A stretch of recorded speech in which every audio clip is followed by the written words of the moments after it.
Es del año 1974 y luego en el segundo gobierno del presidente Julio María Sanguinetti, en el 98, se realizaron modificaciones. Pero ahora se están trabajando desde el 2016 más modificaciones, porque es evidente que el tema del narcotráfico en nuestro país desde esa fecha hasta ahora ha cambiado y mucho. La Cámara de Diputados sanciona hoy el proyecto de ley que aumenta las penas por delitos relacionados justamente al narcotráfico. Este proyecto, como les decíamos, viene de reuniones multipartidarias pedidas por el presidente Tabaré Vázquez desde el año 2016. Vamos a ver qué implica este proyecto y por qué está demorando tanto. Y estamos en el móvil de Desayunos Informales con Pablo Abdala, diputado del Partido Nacional y participante de las reuniones multipartidarias desde 2016. Buenos días, Abdala, gracias por recibirnos. Con mucho gusto, muy buenos días, un gusto de charlar con ustedes. Igualmente. Abdala, ¿por qué lleva tanto tiempo estas reuniones que se vienen manteniendo y poner la puesta en marcha? Bueno, lo que se ha demorado es el trámite parlamentario. El diálogo multipartidario, como ustedes recordarán, se procesó el año pasado en la Torre Ejecutiva, lo encabezó el presidente de la República, con el conjunto de los partidos que tienen representación parlamentaria, y culminó por allí por los primeros días de agosto. El resultado fueron 4 iniciativas, 4 proyectos de ley, de los cuales 2 ya están vigentes. Uno de ellos es la implementación del nuevo Código del Proceso Penal, y otros 2 tienen media sanción. Uno de ellos que esperemos sancionar definitivamente en la tarde de hoy, que ya fue aprobado por el Senado. Y bueno, y se demoró por una razón muy sencilla. Yo creo que la razón es política. Es evidente que ha habido reticencia, renuencia de algunos legisladores, particularmente del Frente Amplio, de aprobar estas iniciativas que modifican las penas, que modifican las sanciones penales vigentes con relación a determinados delitos.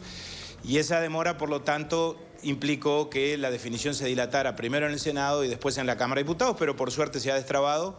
Y la expectativa es que hoy esto se apruebe por unanimidad, porque se aprobó por unanimidad en la Comisión de Constitución de la Cámara de Diputados. Abdala, después de todo lo que fueron esas reuniones a lo largo de varios meses del año pasado, hubo incluso desde la oposición una percepción de que no se estaban logrando resultados concretos demasiado importantes. Esta ley sería uno de ellos. Sin embargo, hay varios expertos en derecho penal que entienden que esta ley va en contra del Código de Proceso Penal que va a empezar a aplicarse, si no es ahora en julio, ya en noviembre. a fin de año, porque finalmente se termina postergando, veremos cuándo termina, pero que se contradice directamente, y lo cita hoy el diario El Observador, por ejemplo, al presidente de la Asociación de Magistrados, que entiende que se está partiendo de una base que no es real. Hacer inescarcelable un delito es un concepto que es irreconciliable con el nuevo Código de Proceso Penal, porque cuando entre en vigencia no van a existir más delitos inescarcelables, dice el presidente de los jueces en el diario. ¿Cómo se contempla esto?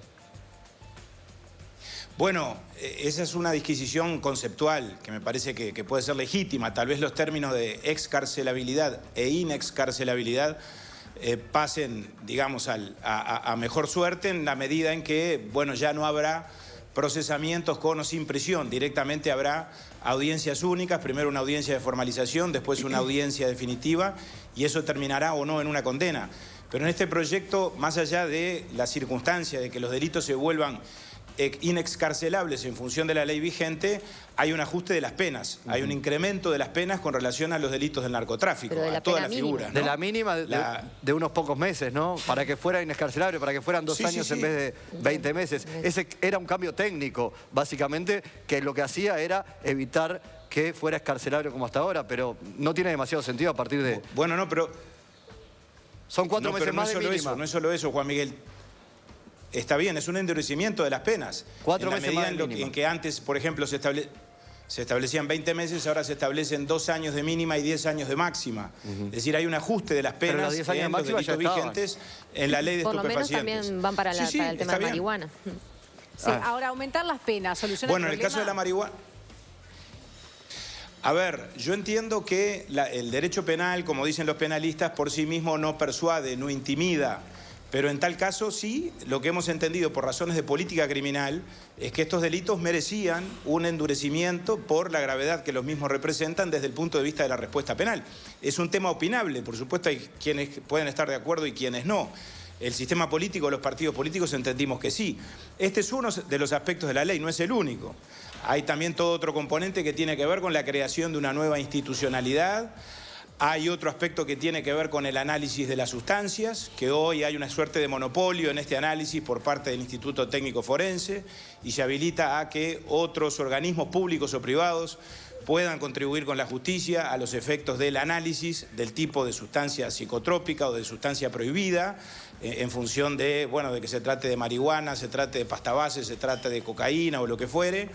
Y hay disposiciones que tienen que ver con una cuestión, si se quiere... Técnicamente se puede diferenciar la pasta base de la cocaína, porque es uno de los problemas que había justamente vinculados a agravar las penas para la pasta base, que los técnicos decían, no se puede distinguir porque una es derivado de la otra, y cuando se hacen los análisis técnicos lo que se puede es encontrar la sustancia, pero no diferenciarlas a la hora de, por ejemplo, establecer una sanción penal.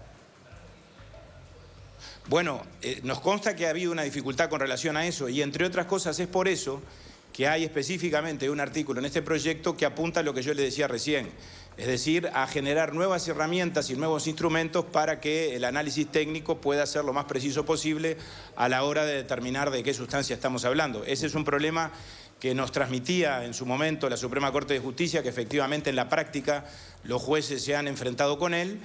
Y yo no digo que con esto se vaya a resolver definitivamente el problema, pero por lo menos en el diálogo del año pasado se ponderó que era una necesidad, lo que yo le decía recién, es decir, que eventualmente podamos diversificar la posibilidad de que el análisis técnico de estas sustancias no quede exclusivamente en manos del Instituto Técnico Forense y darle cierta laxitud a los jueces actuantes, que en este caso probablemente por el cambio de modelo, como usted decía recién, sean los fiscales actuando con la policía los que puedan, por lo tanto, determinar frente a qué sustancia nos encontramos. Bien, y faltan 2 proyectos más entonces por aprobar. Bueno, en realidad, además de este, hay otro que está en el Senado, que también tiene media sanción, que tiene que ver con el delito de homicidio. Se establecen allí algunas circunstancias agravantes. Una de ellas es la del homicidio que se comete contra el agente policial en el momento y en ocasión del ejercicio de su función. Ese proyecto, en principio, también fue acordado por todos los partidos políticos.